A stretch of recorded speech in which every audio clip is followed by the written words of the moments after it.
നമസ്കാരം വ്യൂവേഴ്സ്. ഇന്ന് ഞാനൊരു പ്ലെയിൻ നെയ്ച്ചോറ് എങ്ങനെയാണ് ഉണ്ടാക്കുകയെന്ന് കാണിച്ചു തരാം. ഈ കപ്പിന് 3 കപ്പ് അരി എടുത്തിട്ടുണ്ട്. അതായത് ഉപ്പ്, പെരിഞ്ചീരകം, പട്ട. ഇത് ചെറിയ ചെറിയ കഷ്ണമാണ്. ഇത്ര വലിയ കഷ്ണമാണെങ്കിൽ നിങ്ങൾ പൊട്ടിച്ചിട്ട് ആ ഒറ്റൊന്ന് മതി. പിന്നെ ഇതാ ഒരു 5-6 ഏലക്കായി, ഒരു 10 ഗ്രാമ്പു, പെരിഞ്ചീരകം 1 ടീസ്പൂൺ, പനിനീരെല്ലാം അവസാനം ആവശ്യമുള്ളൂ, ഉപ്പ്, നെയ്യ്. ഞാൻ നെയ്യിൽ മാത്രമേ ഉണ്ടാക്കുകയുള്ളൂ. ഞാൻ അതിൻ്റെ കൂടെ ഒരു എണ്ണയും ചേർക്കില്ല.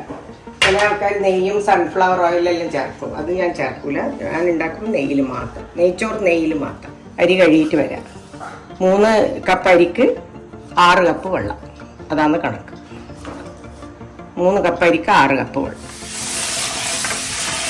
ഞാൻ തലശ്ശേരി പോയ മുബാറക് സ്റ്റോഴ്സിൽ നിന്ന് വാങ്ങിയ അരിയാണ്. ബിരിയാണീൻ്റെ ബെസ്റ്റ് അരിയാണ്. അവിടെ നിന്നാണ് ഞാൻ പോയിട്ട് വരുമ്പം ഇത് ബിരിയാണി അരി കൊണ്ടുവരിക. ഇവിടുത്തെ ഒന്നും എനിക്ക് വിശ്വാസമല്ല. അതുകൊണ്ട് ഈ ബിരിയാണി അരി എന്ന് പറയുന്നത് തലശ്ശേരിയിൽ നിന്ന് തന്നെ വാങ്ങുന്നത് എന്തുകൊണ്ടെന്ന് വെച്ചാൽ എൻ്റെ അമ്മയെല്ലാം തലശ്ശേരിയിൽ നിന്ന് നമ്മൾ ചെറുപ്പത്തിലേ അത് കണ്ട് ശീലമായിപ്പോയി. അതുകൊണ്ട് ഓരോ പ്രാവശ്യം നാട്ടിൽ പോയിട്ട് വരുമ്പോൾ അരി വാങ്ങിക്കോ. അരിയിട്ട് ഞാൻ ഊറ്റാൻ വെച്ചിട്ടുണ്ട്.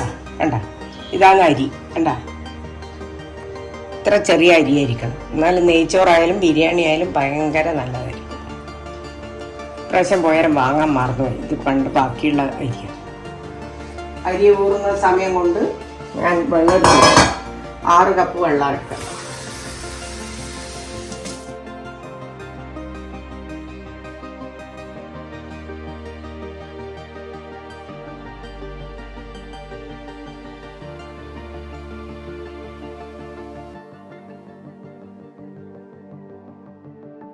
അപ്പോഴത്തേക്ക് അരി ഊറി വരണം. അരിയിലൊരു തുള്ളി വെള്ളം ഉണ്ടാകാൻ പാടില്ല. അതിനകത്ത് ഇങ്ങനെ ഊറ്റി വെക്കും. കണ്ട, എല്ലാം ഓണാക്കിയേ. വെള്ളത്തിൻ്റെ ഓണാക്കി. ഇത് സമയം കൊണ്ട് ആവണമല്ലോ.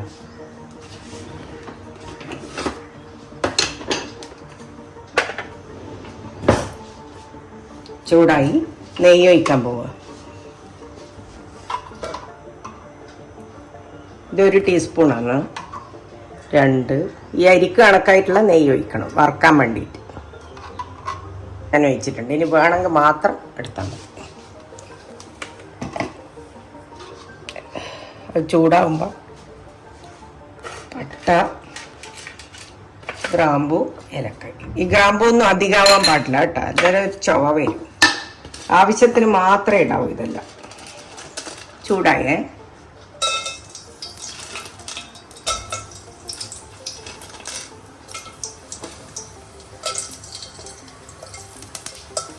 പെരിഞ്ചീരകം കുറച്ച് കഴിഞ്ഞിട്ട് ഇടാവും.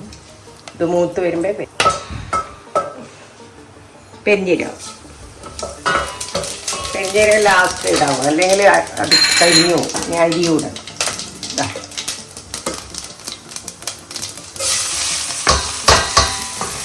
നല്ലോണം വറുത്തോ. ആ നെയ്യിൽ വറുത്തോ. നല്ലോണം മൊരിയാണ്. ഈ നെയ്യിൻ്റെ അകത്ത് ഞാനിപ്പോൾ 7 ടീസ്പൂണാണ് ഒഴിച്ചത്. ആ 7 ടീസ്പൂൺ ഉണ്ടാക്കി മൊരിഞ്ഞ് വരിക. നല്ലോണം വറക്കണം. വറുത്താൽ പാകം അറിയും. അരിൻ്റെ കളർ അങ്ങോട്ട് മാറും. തീ അധികമാക്കിയിട്ട് വറുക്കണം. കരിയാണ്ട് നോക്കണം.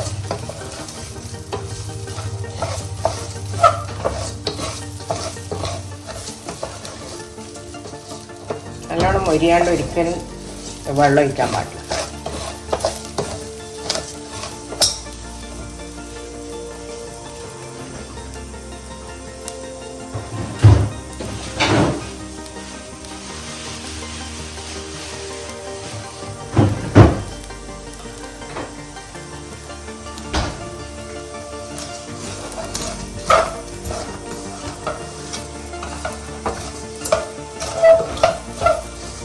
കൂടി നെയ്യ് വേണം.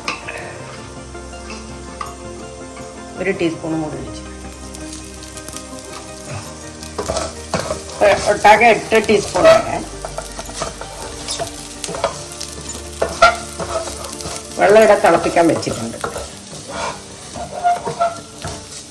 അരി പൊരിഞ്ഞ് വരുമ്പോഴേക്ക് പിന്നെ വെള്ളമായി.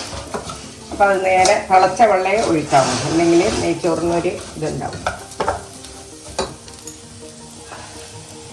ഒച്ച കേട്ടാ അരിമുരിന്നതിൻ്റെ കഴിയാണ്ട് നോക്കണം. തീ കുറച്ച് കഴിഞ്ഞാൽ തീ കുറച്ച് വെച്ചോ. ഞാൻ തീ കുറച്ചു, ഭയങ്കര തീയായിൽ.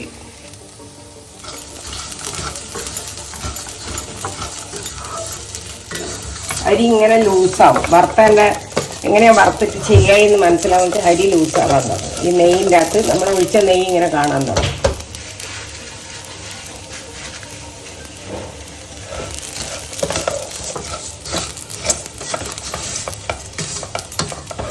കറക്റ്റ് ടൈമിന് വെള്ളമായി. ഇപ്പോൾ ഒഴിക്കുവേ.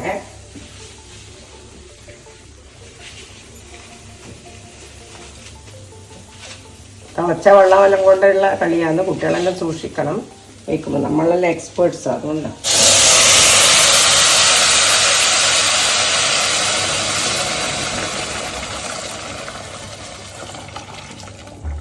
കയറ്റിലുള്ളവർ അതിൽ അളന്നിട്ട് വെച്ചിട്ട് തിളപ്പിച്ചാലും മതി. അപ്പോൾ എടുത്ത് ഒഴിക്കാൻ ബുദ്ധിമുട്ടുണ്ടാവില്ല.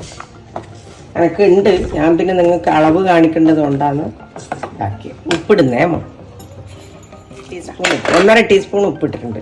ചോറ് വെന്ത് വരുമ്പോൾ അധികം ഉണ്ടാവുമല്ലോ. ഒഴിച്ചു. അതിൻ്റെ കൂടെ ഇതാ ഒരു 3 ടീസ്പൂൺ പനിനീര്.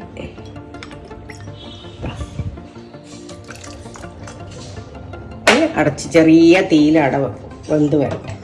ഈ വെള്ളം കണക്കാക്കി ഇത് വരുമ്പോൾ കണക്ക് വെള്ളം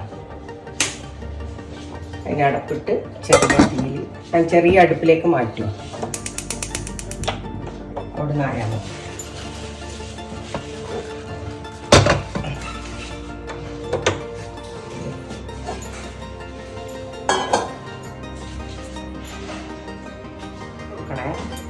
വെള്ളം വറ്റിയിട്ടില്ല,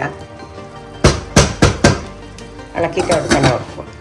നെയ്ച്ചോറ് റെഡിയായി. അതിന് ഒരു ലാസ്റ്റ് ഒഴിക്കട്ടെ സാധനം ഒരു ചെറുനാരങ്ങേൻ്റെ പകുതി എടുത്തു പോയി.